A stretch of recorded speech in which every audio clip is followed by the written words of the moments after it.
All right, before we can extract the earthquake data that we need for our app, we should discuss the structure or format of the data that we get back from the USGS API. When we say format, we mean to discuss the specifics of how the data is organized or structured so that we know how to dissect and extract the parts we need for our app. Earlier in this lesson, we reviewed some of the HTTP request parameters that were available to us to query the USGS dataset. One of those parameters, format equals value, allows us to specify the response format or structure of how we'd like the response data to be sent. We opted for format equals GeoJSON, which sends the data back to us in a structure using the JSON syntax rules. While there are other formats that have strengths and weaknesses and histories beyond the scope of this class, we chose JSON because this is the most common response format used by many of today's signature web services. That's not to say JSON is decidedly better than any other format such as XML. Moreover, we encourage you to explore other formats in your free time to get a better sense of the design intention, the strengths and weaknesses, and even the histories of those formats.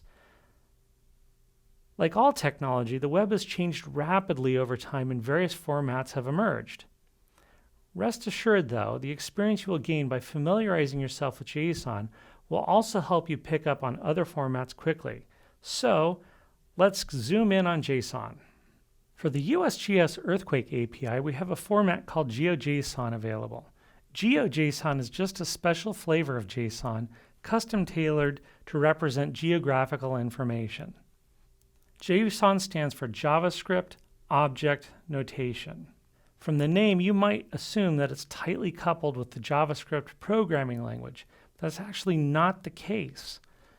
JSON, while originally designed to help facilitate efficient communication on the web, and hence it's tied to JavaScript, is really just a set of syntactical rules to organize data and thus is completely programming language independent.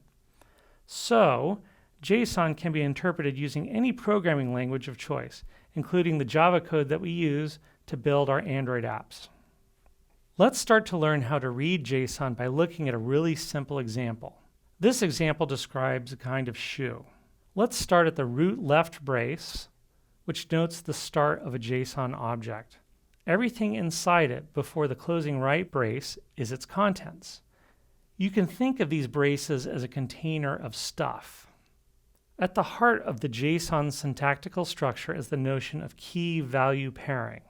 Syntactically, the key is on the left of the colon and the value is on the right. This pairing is simply a way of encapsulating a tie or an association between a name of our choosing, aka the key, and its corresponding value. It turns out this is an important semantic in programming and computer science. Why? Well, this mapping or binding of a key to a value helps us recall the data layer in an easier and more logical manner. In other words, when we want to pull up or recall the data layer, instead of having to remember all the specifics of the data, because in some cases it could be a lot of data, we can do this just by using its tag or key. Think of a coat check when you're going to the symphony hall. You might have dropped off a lot of items at the coat check counter, but all you need to do to get your stuff back is to hold onto your ticket and give it to the attendant at the end of the show. Let's look at a few examples of keys. Here we have the string key size, which references a positive decimal number, which happens to be for the shoe size of 9.5. When we see a comma, this is simply a delimiter to let us know that there's another key value pair following. Okay, so we also have wide, which maps to the Boolean value of true. Then we have country of origin, which is a string set to USA. This key value semantic is starting to feel pretty straightforward, right? Cool! These have been pretty simple keys. Keys are logical names that map to simple primitives that you've been used to, numbers, booleans, and strings. But wait, the key style maps to a value of what? What is this brace here? There's a whole bunch of other stuff going on. What are you doing to me here? This could be kind of interesting. And in fact, this is where the power and extensibility of JSON as a data format lies.